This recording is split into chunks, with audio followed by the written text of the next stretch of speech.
প্রিয় ভাই বোনেরা, অন্তর্বর্তীকালীন সরকার আগামী ফেব্রুয়ারি মাসে জাতীয় নির্বাচন অনুষ্ঠানের সিদ্ধান্ত জানানোর পর নির্বাচন কমিশন যথাসময়ে নির্বাচনের তফসিল ঘোষণা করবেন।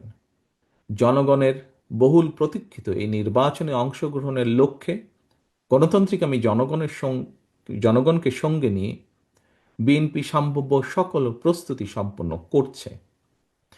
এর অংশ হিসাবে দেশের ৩০০ সংসদীয় আসনে বিএনপি দলীয় প্রার্থী কিংবা বিএনপি সমর্থিত প্রার্থীরা মনোনয়ন চূড়ান্ত করার প্রক্রিয়া প্রায় চূড়ান্ত ধাপে রয়েছে।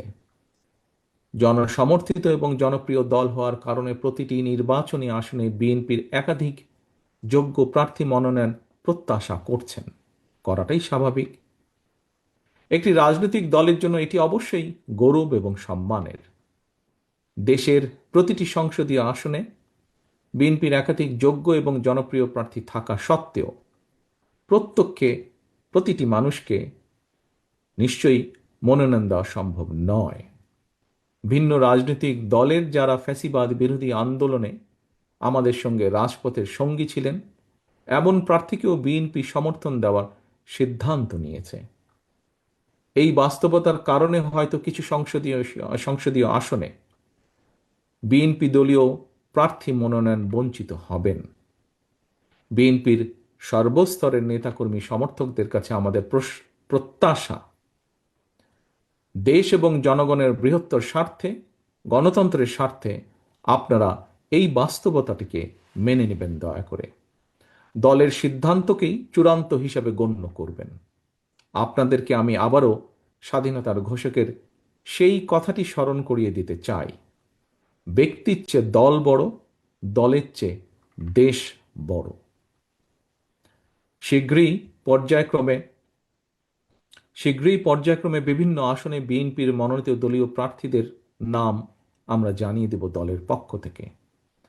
দল যাকেই যে আসনে নমিনেশন দেবে বা দেয়, অনুগ্রহপূর্বক তাকে বিজয়ী করে আনার জন্য ঐক্যবদ্ধভাবে প্রত্যেকে বাংলাদেশ জাতীয়তাবাদী শক্তিতে বিশ্বাসী প্রতিটি মানুষ দয়া করে কাজ করবেন।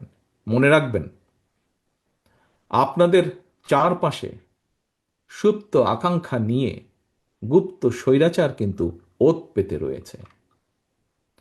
সুতরাং আপনাদের নিজেদের মধ্যে রেষারেষি, বিবাদ, বিরোধ এমন পর্যায়ে নেওয়া ঠিক হবে না যাতে করে প্রতিপক্ষ আপনাদের মধ্যেকার বিরোধের সুযোগ নিতে পারে। আপনাদেরকে আরেকটি বিষয় আমি স্মরণ করে দিতে চাই। প্রতিটি সংসদীয় আসনে বিএনপির একাধিক প্রার্থী, আপনারা যারা নিজ নিজ এলাকায় জনগণের সমর্থন পেতে গণসংযোগ করছেন, আপনারা সবাই কিন্তু শেষ পর্যন্ত শহীদ জিয়ার অনুসারী, খালেদা জিয়ার সৈনিক, বিএনপির কর্মী, ধানের শীষের সমর্থক। মনে রাখবেন, ধানের শীষ জিতলে আপনি জিতেছেন বা জিতছেন বা জিতবেন।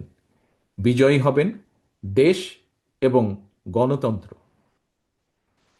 সবশেষে নেতাকর্মীদের প্রতি আমার আহ্বান, স্বাধীনতার ঘোষকের প্রতি অমর্যাদা হয়, দেশ এবং জনগণের জন্য মাদার অফ ডেমোক্রেসির অবদান প্রশ্নবিদ্ধ হয়, আপনারা এমন কোনো আচরণ দয়া করে করবেন না। সারা দেশে বিএনপির লাখো কোটি সমর্থক বিব্রত হয়, আপনারা কেউ এমন কোনো আচরণ দয়া করে করবেন না। আপনারা জনগণের সঙ্গে থাকুন, জনগণকে সঙ্গে রাখুন। আপনাদের সামনে আমি আবারও সেই স্লোগানটি উচ্চারণ করতে চাই, ভোট দিলে ধানের শীষে, দেশ গড়ব মিলেমিশে।